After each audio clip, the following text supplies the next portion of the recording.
Estamos conversando com Silvio Quini Matos, presidente do Esperanto Associativo de Santa Catarina, Associação Esperantista do Estado de Santa Catarina, Brasil. Silvio, como é que está a associação hoje? As minhas atividades na associação, propriamente, elas estão um pouco lentas, porque a minha atividade profissional tem me exigido bastante. Porém, a minha atividade profissional... Você trabalha com comércio exterior, né? Sim, trabalho com comércio exterior. Porém, a minha atividade profissional ela está estreitamente ligada com o Esperanto. Eu utilizo o Esperanto diariamente no meu trabalho. Nós realizamos negócios com a China e, em virtude disso, a comunicação tem sido diária. E a língua utilizada é o idioma Esperanto. Você conhece o pessoal que trabalha com comércio exterior que usa o Esperanto?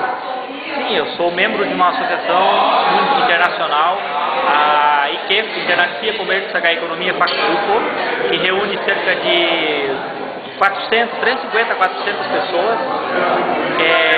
São profissionais de comércio exterior e alguns são economistas de diversos países do mundo. Não saberia dizer quantos países, porque realmente eu nunca fiz esse cálculo, mas é um número considerável, cobre todos os cinco continentes. Há membros na África, na Europa, América Central, do Sul, do Norte, Oceania, Ásia. O maior número hoje está concentrado na China. A China deve ter mais de 50 associados. E os negócios que nós realizamos tem há uma sintonia muito forte com a associação. Eu sou inclusive um dos membros da diretoria da associação, sou um dos representantes no Brasil da IKEF. Silvio, vamos falar um pouquinho. Quando é que você começou Você conheceu o Esperanto, começou a se tornar membro do movimento esperantista?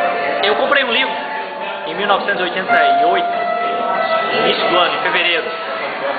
E em dezembro eu estava falando Esperanto. Estudei diligentemente ao longo de um ano e aí no final do ano eu já estava falando Esperanto. E é uma coisa interessante, o Esperanto você começa hoje e em poucos meses você já se torna um esperantista pleno. Dedicando-se um certo período e continuamente, sim, com certeza. A velocidade de aprendizado é maior que qualquer idioma. E Silvio, como é que você avalia o movimento hoje no mundo, né? O movimento esperantista? Cara, o movimento esperantista, ele está, como qualquer movimento, ele está tomando uma característica muito diferente. A internet hoje, ela está transformando o movimento esperantista. Muitos cursos de Esperanto hoje são realizados via internet. Então, a internet tem criado assim, um movimento bastante grande. Você encontra no Orkut inúmeras comunidades esperantistas. Então, assim, as comunidades físicas propriamente, eu sinto que elas têm se esvaziado. No entanto, você pode encontrar em comunidades na internet números consideráveis. E os eventos internacionais de Esperanto, eles têm recebido números significativos. Porque o seguinte, entre nós aqui esperantistas, né, a gente acredita que o movimento, na realidade, o crescimento vai se durar durante séculos, né? Por exemplo, hoje, eu nunca imaginei, por exemplo, que o inglês, né, que a China cresceu um pouquinho longe. Um pouquinho é muito gigantesco, né? Estive na China agora, 45 dias. 45 dias na China. Aí quer dizer, agora o pessoal quer aprender chinês, sim, mas o inglês não resolve o problema da comunicação internacional? Então, sim, o chileno não consegue aprender inglês, o que é isso? Né? Então é uma questão, mas a nossa luta vai ser uma luta de século. Na verdade, essa questão do idioma internacional é bem interessante. Essa experiência que eu tive agora na China, 45 dias, foi com um esperantista e conheci mais de 100 esperantistas na China durante 45 dias. Cada cidade que eu ia, o nosso parceiro lá, ele é um membro bastante ativo do movimento esperantista chinês e ele conhece muita gente no país. Então eu tive uma visão bastante interessante do que vai ser o futuro aí da questão da comunicação internacional. A China está se tornando uma potência dia a dia. Muitas pessoas ainda veem a China como um país pobre, mas eu estive lá e vi que não é nada disso. A China está muito melhor que o Brasil. Você vê riqueza ostensiva na China. Há sim há alguns paradoxos. Você vai para o interior ainda é muito pobre. Mas você vai nas grandes cidades, você já tem as áreas ricas e as áreas pobres. Então tu vê que a China tem crescido muito mesmo.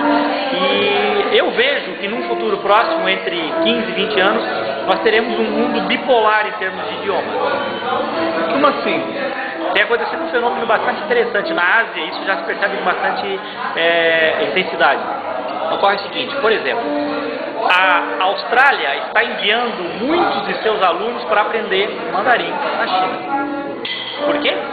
Porque a Austrália está recebendo muitos turistas chineses que chegam na Austrália para fazer turismo e têm dificuldade de se comunicar. E o que acontece?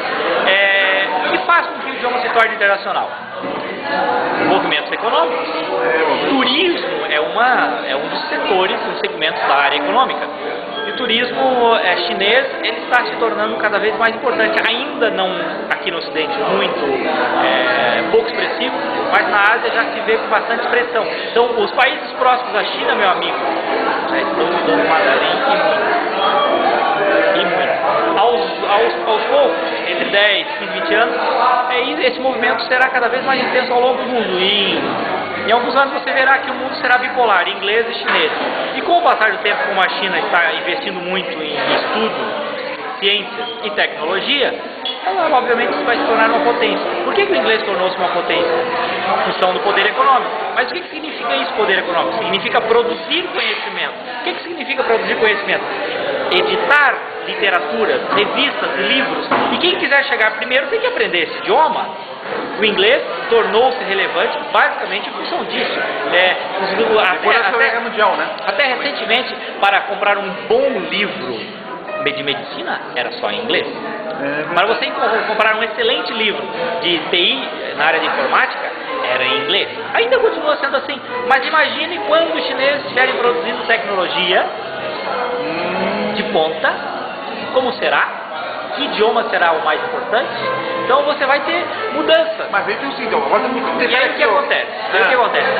Quando ocorrer isso, a humanidade hoje já está mais consciente do problema da comunicação internacional, aí vai aparecer novamente, de uma maneira bastante intensiva, a figura de esperança. Na minha forma de ver.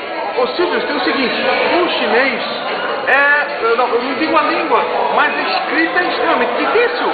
Cada palavra é um ideograma. Como é que uma língua vai se tornar internacional? Uma escrita dessas? Eu não disse internacional, eu disse o mundo bipolar. Bipolar. O que acontece? Quem vier a necessitar aprender tecnologia no futuro, não terá opção, amigo. Aí vai ter que se malhar. Pouca gente sabe, mas o inglês é o idioma mais difícil da Europa. Quem sabe disso? Quem sabe disso? Quantas pessoas sabem? É uma língua difícil. Nossa, extremamente difícil, amigo. Quantas pessoas você conhece que fala fluentemente inglês? Eu acho que conheço um professor da Universidade Federal que dedicou a vida. E eu estou na tua frente? E posso te dizer, um idioma extremamente difícil. Foneticamente falando, o português tem 33 fonemas. O italiano tem uns 22 ou 23, o espanhol tem 26, o inglês tem mais de 50 fonemas. É dificílimo. Né? As pessoas estudam inglês por vários anos, põem-se à frente da TV ou vendo um filme inglês, não entendem nada. Quantos conseguem compreender um filme em inglês sem legenda, depois de terem estudado vários anos? É um inferno de difícil. Não, o problema não é a escrita, mas é a fonética. E ninguém se dá conta disso. Quantos sabem disso? Não sei, é verdade. Quantos sabem? Eu tenho uma coisa, o cara estuda anos e anos, aí vai numa conferência, aí tem que botar o fone de ouvido da tradução simultânea, porque não entende. Meu amigo, e essa regra é válida para quem estuda 8, 10 anos de inglês, ou até mais. Eu já morei 6 meses na Inglaterra, fiz um curso no Canadá de mais um mês, e ainda acho que tem que aprender muito inglês, cara. Que loucura! Com certeza. Mas aí, Silvio, e a perspectiva do esperança, nesse caso? Cara, eu te digo o seguinte, a vida humana é composta de lógica, a lógica sempre vence. A lógica sempre vence. É história, faz parte da história. Tá? No que diz respeito, por exemplo, à estandardização, à padronização, o mundo tende à padronização. Por quê? A patronização.